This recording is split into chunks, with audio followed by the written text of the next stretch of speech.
morning, good morning. I live in California, actually, and you hear me up there, don't you? I live in California. When I retired, 7 years ago, I moved. However, first time I came here was in 1979. And my minister at the time in Seattle was telling me, you have to get to Plymouth. He was the minister here for 10 years in the 50s. So here I am, still am here, except now I'm long distance, and once a year I come for 3 weeks, a month, and I really enjoy being here in this sanctuary. I've been asked, why are you in this church? Why do you keep on coming? I'm coming because of all of this. I don't know how many of you have been here for a long time, but when I consider that this is 150 years old, a little bit more by now, and all these people who have come before us, the ministers, the congregations, the musicians, everybody, their spirits are somehow here. And when I sit here and I look at the glass-stained windows and I try to make sense of all the symbols that are in here and where they belong in the Bible, after 10 minutes or so, I'm ready to have peace, you know? So that's a very, very important part. I also very much enjoy the music program and the arts program. Some of my friends, like Jen Gomnat, some of you might know her, has done workshops here in the church. She's a member.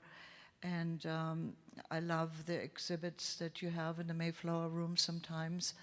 And I love the music, and even though I'm online and usually have the 9:30 service, I want you to know I also sometimes hear you. Because, my service in California is 7:30 a.m. with a cup of coffee and a house coat in a recliner. So when I haven't had quite enough or want to hear Pastor Valerie's service for a second time, I'll stay. So that's how I know that this is quite different. When I was here, I don't think we had two services that had differences. Anyway, that's very important to me. And then finally, the Lifeline came during COVID when I could only hear you, the ministers, the music, on YouTube. And as I said, I was sitting in my house coat with a coffee, and I would turn on the TV, and it would say 10 people waiting, 13 people waiting, 3 more minutes and the service will start, and then boom, it came on, and we were up and running. I very much appreciated that. I don't know how many of you had to go online during COVID. We had fellowship groups after that, Zoom groups, which was very helpful because that way we could connect one by one. Sorry, I'm not putting this close enough, am I? Anyway, it made a huge difference in my life during those 2.5 years. And in general, things are fun to be here. Everybody is welcoming, everyone is open, everybody is kind.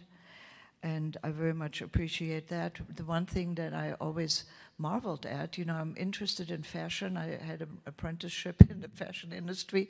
And so I'm used to the 9:30 service, and I was looking for the shawls of the ministers, and I come to your service and look, and all of a sudden there is a minister without a top without a sleeve. I said, what is this? Never seen that in my life, but it's so much more comfortable, I mean, this is the right clothing for the weather over here.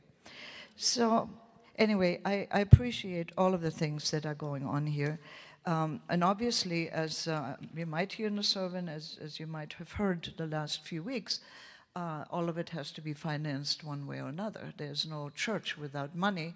In Germany, it was very different. When I came here, it was quite a surprise to hear that each congregation was responsible for financing the ministers, the staff, the building, the mission, and so on and so on. Over there, you sign up when you get a job, whether or not you want to be in a church or not, and you pay your taxes, and you never see it again. Taxes somehow are being distributed. So when I went to church in Germany, like the donations during the during the service, to me, were like icing on the cake, you know? But that ain't the case here. So I appreciate you being here. I'm happy I'm going to be here one more week. And thank you for being so welcoming.